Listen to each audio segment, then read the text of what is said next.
So guys, may mission tayo ngayon. Sungkitin niyang bayabas na yan. Yan, nakabalot na yan. Marami pang bunga na hindi namin naibalot. Yung iba nabubulok na lang, oh. Kita niyo. Pagka talaga binabagyo. May mga kagaya niyan na may nakabalot pero hindi pa masyadong malaki. Yun kasi malaki na, guys. Yan, oh. Malaki na siya kaya kukuhanin na natin. May dala na akong panungkit dito. Ito, oh. Susungkitin na natin yan. Try ko sungkitin yung sanga para hindi malaglag. Kaya lang mababali, oh. Mababali pag sanga. Kaya ito na lang mismo. Mabilis na to malaglag. Kasi ito ay try natin hilahin.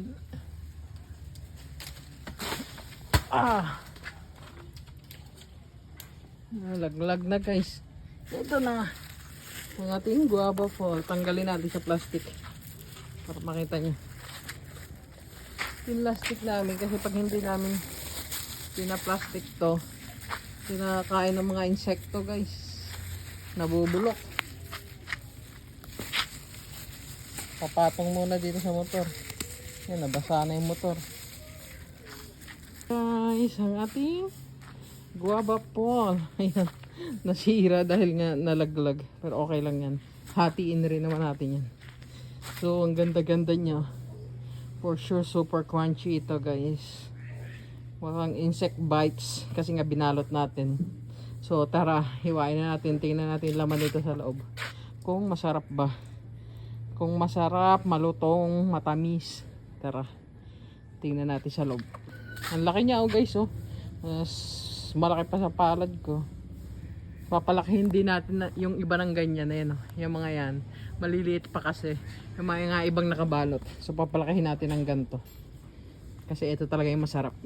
So tara, samahan nyo ako sa loob, guys. Ito na yung bayabas natin, nahiwa na natin. Malambot na siya sa loob kasi nga sobrang laki niya na. Sana binuo muna ng picture. Oo nga, hindi mo biniak. Yan, oh, guys, nahiwa na natin. Nakalimutan ko na kayo sama sa paghiwa. Kaya yan na lang sa inyo.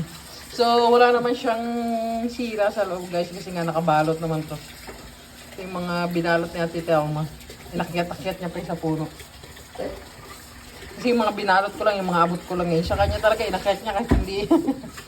So, yan. Marami pa akong babalutin dyan. Slice, oo nga, marami na naman bunga eh. Slicein natin. Bigyan natin si Mama.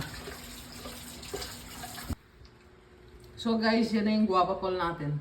Sobrang tamis niya na, hindi na siya maasim sa iba, kagaya ng ibang bayabas. Matamis na siya, tapos super crunchy. Kayo, tinatanggal nyo ba yung mga buto niyan pag kumakain kayo? Sa Tita Elma kasi tinatanggal niya, pero ako hindi. Nakatitis mo itong buto. Yan. So, kain tayo. Yan na, napapakinabangan na namin ang bunga ng mga tinanim ni Mama. Ilang years from then. What's ang lutong ba? Opo, di ba? Ang lutong. Sarap. Kain tayo ng bayabas. Guava fall.